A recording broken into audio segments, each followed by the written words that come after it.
Assalamualaikum warahmatullahi wabarakatuh.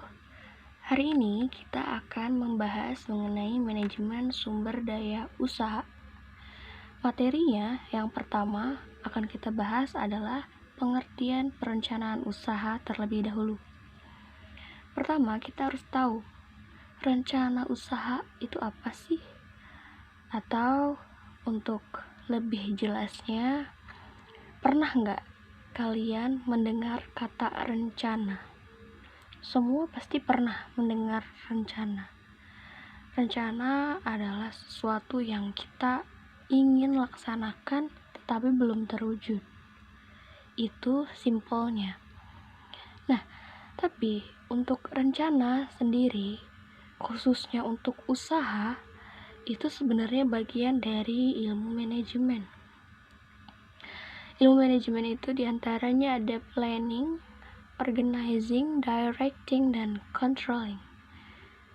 Di mana rencana usaha itu sama dengan planning atau perencanaan. Kemudian ada lagi organizing, mengorganisir, directing, mengarahkan, dan terakhir controlling, mengawasi. Jadi itu sekilas tentang dasar dari ilmu manajemen yang di dalamnya ada rencana.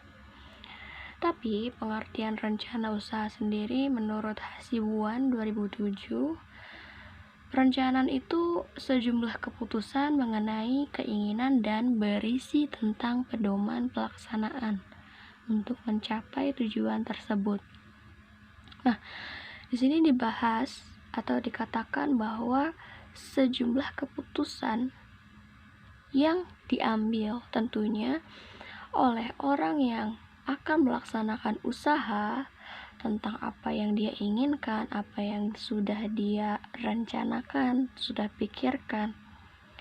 Tentu disertai juga dengan pedoman atau langkahnya supaya kita dapat dengan cepat memperoleh tujuan. Dan rencana tersebut terlaksana, bukan hanya menjadi wacana. Nah, untuk rencana usaha sendiri itu memiliki beberapa manfaat. Di antaranya di sini ada membimbing jalannya usaha. Ketika sebuah usaha yang akan dimulai dengan membuat rencana terlebih dahulu, maka dalam pelaksanaannya akan terasa lebih mudah karena sudah tahu tahapan demi tahapan yang akan dilaluinya melalui pedoman pelaksanaan yang telah dibuat. Nah, yang kedua ada mengembangkan kemampuan manajerial.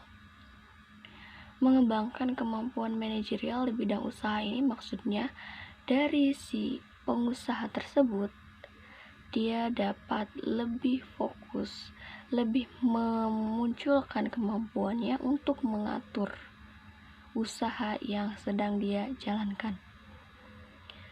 Yang ketiga, sebagai petunjuk atau pedoman pemimpin perusahaan dalam menjalankan perusahaannya. Jadi perusahaan itu sudah tahu arahnya mau kemana, tidak akan tersesat, ataupun kalau merasa ada yang kurang bisa ia perbaiki. Yang keempat, ada sebagai sarana untuk bisa memperkecil resiko usaha. Nah, ini bagian dari adanya pedoman yang sudah dibuat. Karena pedoman sudah dibuat, kemudian dilaksanakan satu persatu oleh pemilik usaha tersebut, maka secara langsung itu akan mengetahui sebenarnya kalau kita melakukan A, resikonya apa, melakukan B, resikonya apa. Jadi resiko itu sudah diketahui dulu di awal.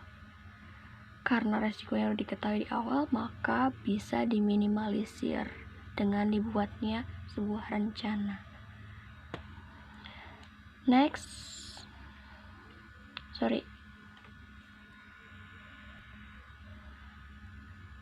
bisa membantu pengajuan kredit bank. Seperti yang kita ketahui bahwa kredit bank harus ada persyaratan.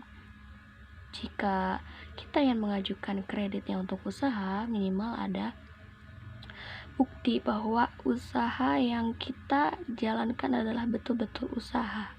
Dibuktikannya dengan apa? Dengan rencana usaha yang sudah dibuat tentunya oleh perusahaan kita, sehingga pihak bank akan lebih mudah dalam menganalisis. Nah, dengan demikian otomatis peluang kita untuk mendapatkan kredit dari pihak bank itu menjadi lebih besar. Selanjutnya di sini sebelumnya ya sudah dijelaskan bahwa perencanaan usaha itu adalah sejumlah keputusan yang didampingi atau disertai dengan pedoman pelaksanaan untuk mencapai tujuan. Pedoman penulisannya atau pedoman yang dimaksud untuk mencapai tujuan tersebut diantaranya di sini ada analisis kelayakan usaha. Nah, analisis kelayakan usaha ini bisa digunakan untuk mempermudah kita dalam melihat situasi baik internal, situasi yang ada di dalam usaha kita, maupun yang eksternal atau di luar usaha kita. Sebenarnya fungsi utama dari analisis kelayakan usaha kita sendiri itu agar kita tidak merencanakan atau memulai suatu usaha dengan sia-sia atau tidak berguna gitu ya. Nah, analisis kelayakan usaha ini dapat menentukan sebenarnya usaha yang kita akan jalankan ini layak atau tidak layak. Nah, selain itu juga maksud dari analisis ini adalah agar produk yang kita buat tidak salah sasaran serta tepat memilih metode pemasaran. Nah, maksudnya apa tidak salah sasaran? Ketika kita sudah menilai usaha yang kita akan jalankan ini layak atau tidak, sudah kita pelajari, kita analisis, maka kita akan mengetahui apakah usaha kita ini jika benar-benar dijalankan itu layak dan tepat pada sasaran.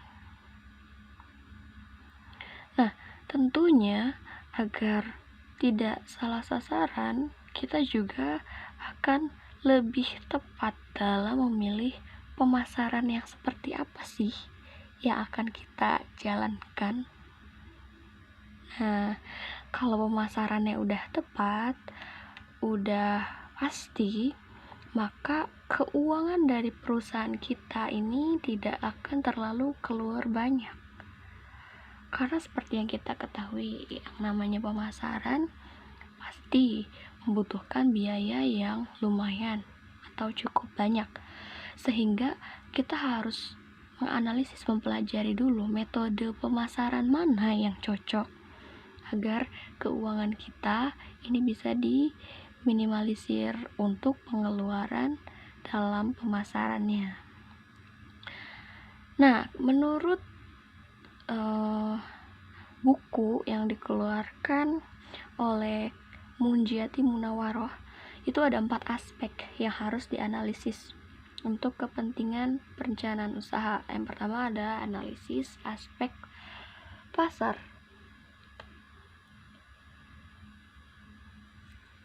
Pasar di sini adalah sasaran yang harus kita tuju sebagai pengusaha.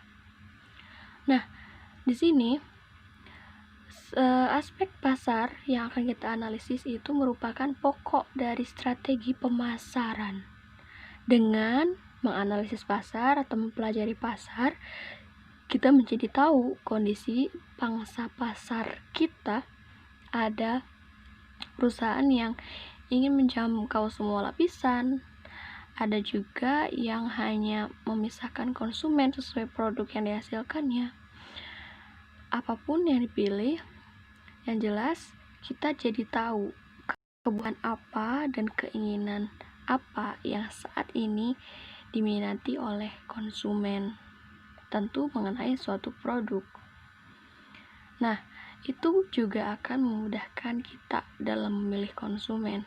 Konsumen mana sih yang kira-kira benar-benar ingin membeli produk yang kita jual, yang potensial, Nah, oleh karena itu kita harus tahu produk yang akan kita jual produk apa. Misalnya kita ingin membuat sebuah produknya adalah hijab. Kita harus tahu ini kira-kira yang memakai siapa. Jelas perempuan, berarti pangsa pasar kita adalah kaum hawa atau perempuan. Nah, kemudian hijab kita ini hijab yang seperti apa? Apakah hijab dengan bahan premium atau yang biasa? Kalau misal kita ingin membuat sebuah hijab dengan kualitas premium, kita harus tahu lagi kira-kira apakah semua kaum hawa bisa atau mampu untuk membeli kerudung kualitas premium tersebut. Karena sesuatu yang dibuat dengan bahan premium pasti akan menghasilkan atau harga jualnya itu menjadi lebih tinggi. Apakah semua kaum hawa dapat memiliki